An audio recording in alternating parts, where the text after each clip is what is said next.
நாமக்கல் கல்லாங்குளம் அண்ணாமலையார் ஆலயத்தில் ஆவணி பிரதோஷம்.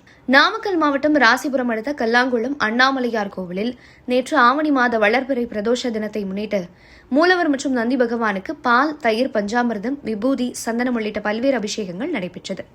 பின்னர் சிறப்பு அலங்காரம் செய்யப்பட்டு வில்வத்தால் அர்ச்சனை செய்யப்பட்ட பின் மகாதீபம் காண்பிக்கப்பட்டது. பின்னர் எம்பெருமான் ரிஷப வாகனத்தில் திருக்கோவில் சுற்றி வந்து பக்தர்களுக்கு காட்சியளித்தார்.